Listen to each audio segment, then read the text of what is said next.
Group D has Vietnam, Iraq, Japan, and Indonesia. Brother, let me ask you this question. Is the worst team in this tournament in this group? I'm going to give you a maybe. Okay. There might be two joint worst teams. Okay. But I'm going to go ahead and say sure. Yeah, I'm going to say yes. Yeah, okay. Yeah. And I think that team would be Indonesia. Yeah, that team would have to be Indonesia. So you're telling me Hong Kong is rated worse than them? Yeah. Hong Kong's 150, I think. Really? Yeah. And Indonesia's like 146. Yeah, I mean, what's the difference at that point, though? Yeah. Second worst in the Asian Cup. Yes, because Hong Kong is the worst team. Interesting. Coached by Tae Yong Shin. These are kids, bro. These are children. The youngest team at the Asian Cup with an average of 24.3 years of age. Wow. Younger than us, bro. Wow. These are kids out there. That's TikTokers crazy. playing for this team. Back-to-back losses to Libya. That's what they have to show on the resume in terms of their preparation for this tournament most recently. Back-to-back losses to Libya. Last in their AFC World Cup qualification group now. Yeah. I mean, this Indonesian team is tough to get excited about, bro. I'm going to be honest. I struggled to find any sort of shining light when I did my research on this team. And I think it's because when I see them play, when I see how they go upon losing matches, a lot of it is due to just really silly mistakes, bad composure at the back. And I mean like really bad composure, bro. Like the shit you do when you're drunk and you're playing FIFA and you just forget, you don't even pick up your controller. Like really dumb mistakes at the back. And obviously not enough firepower up top to even be able to ratify that. Mm-hmm. So for me, this Indonesian team is for sure going to be the fourth place team in this group. But also I do think they're worth mentioning as one of the worst teams in the tournament overall. Yeah, no, I mean, I completely echo your sentiments here. Indonesia's the worst team at the tournament, or at least joint worst team for sure. Not a lot to get excited about. Although I will say this, there's a hell of a name drop that I'm about to give. And I could not believe it when I saw the squad lineup for Indonesia. Because I was like, this guy's somehow Indonesian, but apparently he is. And that name drop is Jordi Amat. Okay. The streets of Swansea City will recognize and deeply remember this name. Empty streets. Those are empty streets now, bro. No. Now, they used to be full. And the thing is, when he played with Swansea, he was during the very successful time, 2013 to 2017, when Swansea City were flying high in the Prem. And Jordi Amat was a part of that team. He wasn't a starter, but he was a rotation player. Probably played like 20 games out of the 38-game season. And now he starts for Indonesia? And now he starts for Indonesia. How old is he, bro? I think he's like in his mid-30s? He's actually not crazy old. He might be like 34. Okay. Something like that. So honestly, pretty crazy. I think maybe through his grandmother or maybe his mom, he has Indonesian ancestry and just recently decided to say, fuck it, I'll show it for Indonesia. And he's here now at this tournament. He's the only player, I think, with true class. Right now, he actually plays in Malaysia. He's gone full Asian with his football.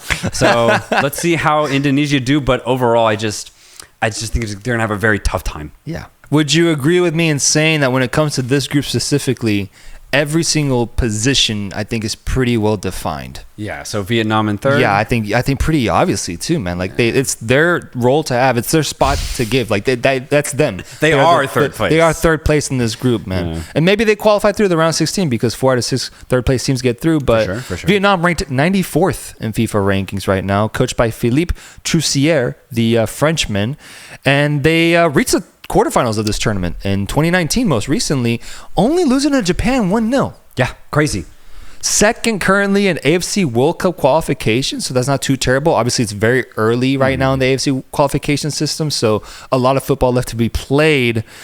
But this team is interesting, bro. This team is really interesting because when I look at their offense, I see potential of some sort, but I also see terrible finishing, man. This team cannot finish a sentence if they wanted to.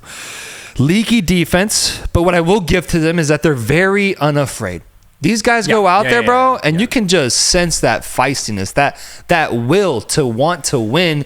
It just must be frustrating that they don't truly have the talent to be able to get those victories. But there's just this energy to them that I think is the reason for why so many Vietnamese fans have been popping up on YouTube comments lately, because they do see some sort of positive energy being formed for this team in this country.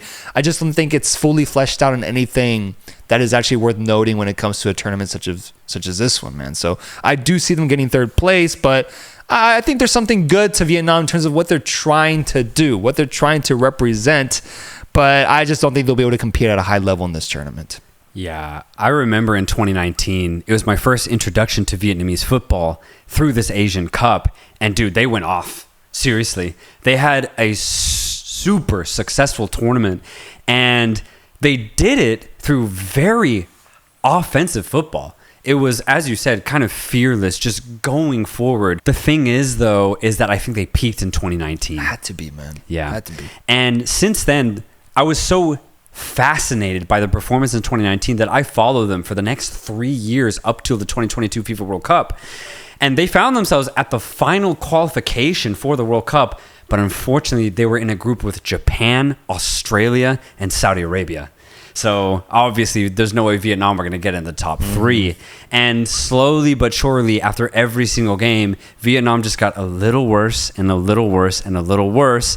And I think that steady decline has continued into 2024. Yeah. So that's where I see Vietnam right now. They are still in some sort of decline. But again, those shades of what they were in 2019 are still there, but they just can't back it up with anything. So it's for those reasons that I have Vietnam in third place, nothing more. They are not the same team that they were in 2019. So even if they do get into the knockout stage, I have them exiting in the round of 16. Fair. I completely agree with you there. So we both agree Vietnam third, Indonesia fourth. Yeah.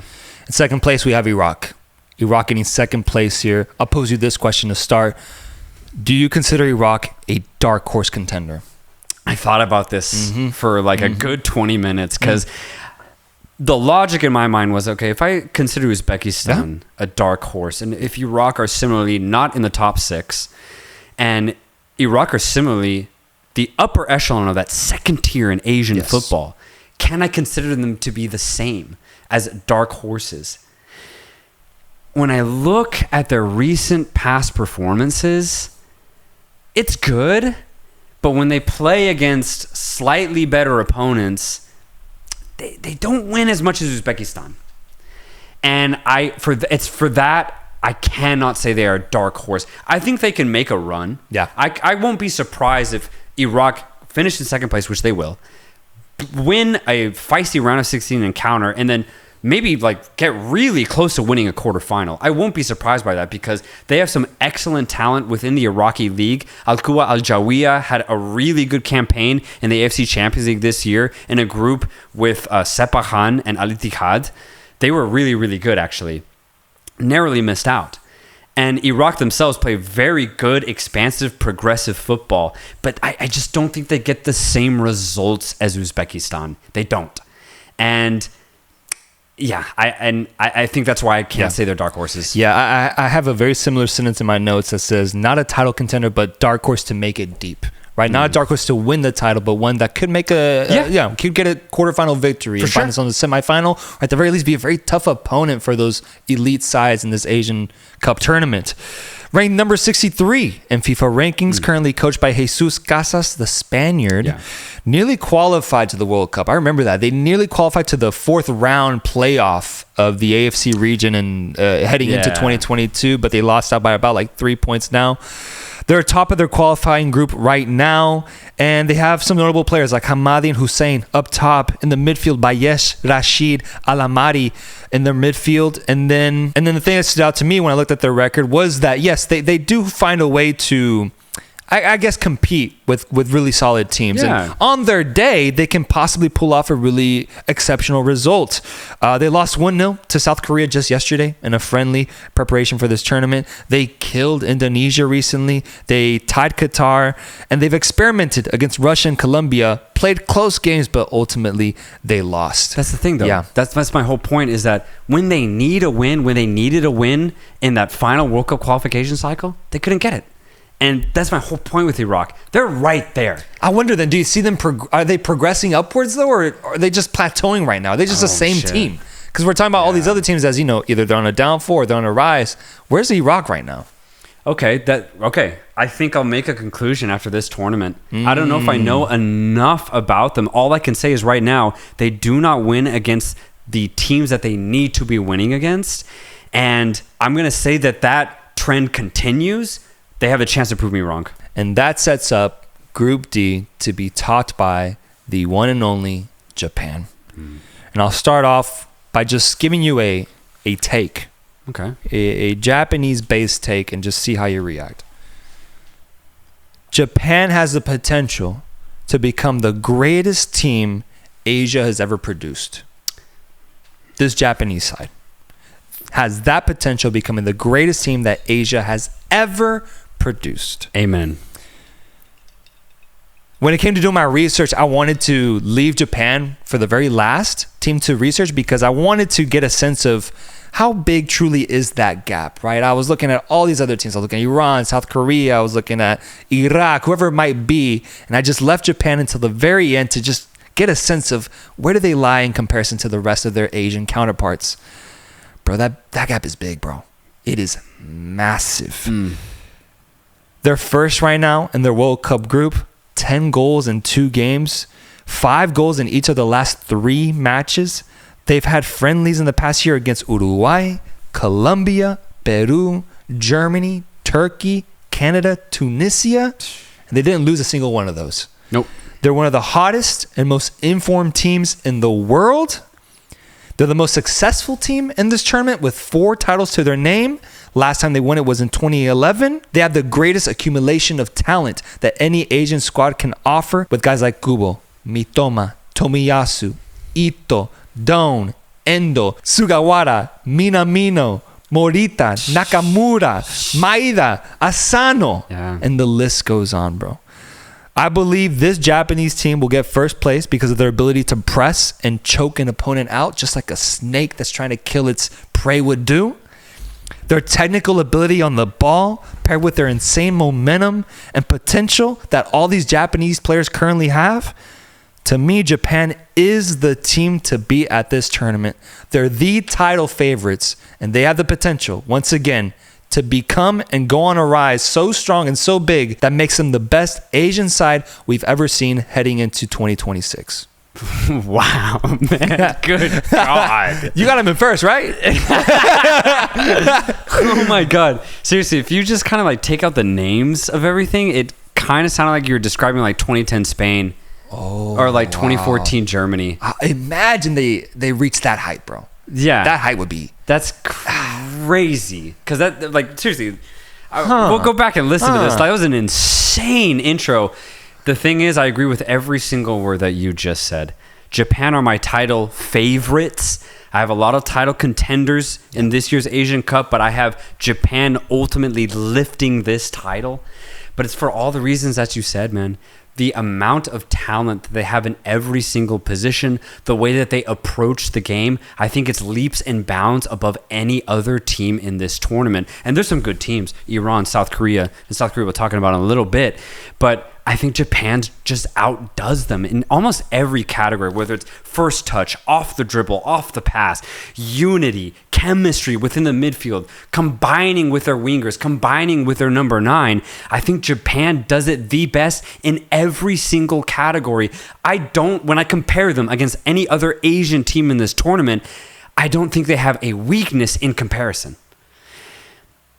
But the way that Japan have gotten here to this moment, to the descriptions that we've just given them, completely fascinates me, bro. Fascinates me. It all started in 2018 when Moriyasu took over this national team, and it has been an insane 6-year rise. And it's a rise that I don't know if it has stopped yet. And it's what you're talking about, because we might see the best Asian team ever come 2026. But it just really, really boggles my mind, because the appearances that Japan had in 2014 and 2018 in those World Cups, it was very good appearances. 2014 not so much, but 2018 was. But it was appearances that relied on a couple of stars and then role players to support them. And we talked about Japan in 22 as being completely the opposite of that. One that didn't rely on any singular player, but rather relied on everybody. All 11 players to be in form and in tune with one another. The chemistry and the way that they're in sync with another is, as you said, one of the best national teams in the world. And that's where they're at right now, man. A team that doesn't rely on any singular player, but just has ridiculous chemistry. And that's the thing. If one player's out, you put in the next Japanese player and he comes in and he doesn't miss a beat. That's what's crazy. If Mitoma is ultimately injured for this tournament, I don't think it's gonna matter, man, because they don't rely on a star player to dictate how they play. They play the same way no matter who is starting, and that's what's ridiculous about this team. I can't say that about 95% of national teams right now. Oh, yeah. Not just in Asia, but around the globe. So all of that considered, I see Japan as unstoppable. Oh my god! Oh my god! And actually, can I? I want to keep going a little bit here. Yeah, go ahead. I thought that ended kind of short. You got to keep going. Their last 3 games, all 5-0. Isn't that nuts? That's nuts, man. For national team, that's like Madrid. That's like club type of form. Yeah. But we're talking about national team, and you might be like, okay, well, it's against Thailand, Syria, Myanmar. Okay, well, Soltero, those are against weak teams. Well, okay, well. Let me give you something a little juicier. Germany 4-1, Turkey 4-2. They're going off, man. And against these weaker teams, Peru 4-1, El Salvador 6-0, bro. It's actually disgusting. It's that like they're scoring goals at will and nobody can stop them. The only one, Uruguay 1-1. That's respectable. Yeah. Uruguay on a very good rise right now, and then their only loss, Colombia 2-1. That's respectable in my opinion. But it's ridiculous the amount of goals that they are producing, the rate at which they are doing so, and everybody's scoring, bro. Everybody's getting involved. Japan's unstoppable. I completely agree. It's insane. But in the search for a flaw, if there's any flaws in this team, I want you to, in a way, kind of defend Japan here because I'm questionable about this certain aspect. World Cup. Insane result against Germany. They fucking beat them, bro. That was insane. Yeah. That Costa Rica game. I know. But does that... Is there an angle here where Japan can sometimes get a little too comfortable? Or can just get too cocky? Because they're facing one of the worst teams in the tournament and found themselves struggling against them and ultimately losing, bro. After incredible results against Spain and Germany, man. That's the only angle I could find in terms of any sort of weakness with the Japanese side. If anything, I just need help translating. What does that result mean in the grand scheme of things? Is it meaningless ultimately, or is there something there to be worth noting? Yeah, so the way I take that is I think that 2022 Japanese team was in the early stages of their success. The way that they've played hasn't been fully realized since it was really early, bro. Like since 2021 is when they started to play this way. And so if you think about it like that, come the World Cup, they were only like a year and a half into playing their very specific style. A style in which really relies on everyone to have a very defined role.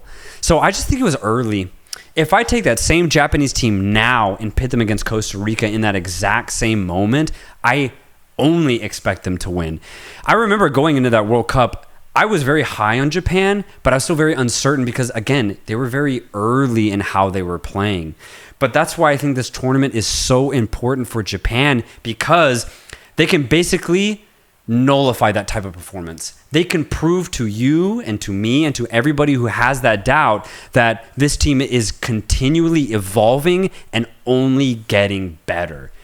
Or they prove that it actually is a problem. Yeah. Right? It's either or. Maybe they actually do have a problem of game management, or they've actually evolved past that and they're now better than they were a year ago.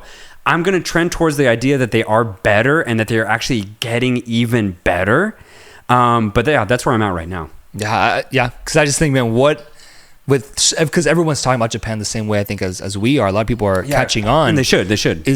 Is there reality where they end up disappointing and don't even make it to the final, or they lose in the final? And like, what does that mean ultimately in this narrative we're building for Japan? I think ultimately it would be a little disappointing to not see them lift the trophy. It would be, I'd say for me, it's semifinal or nothing.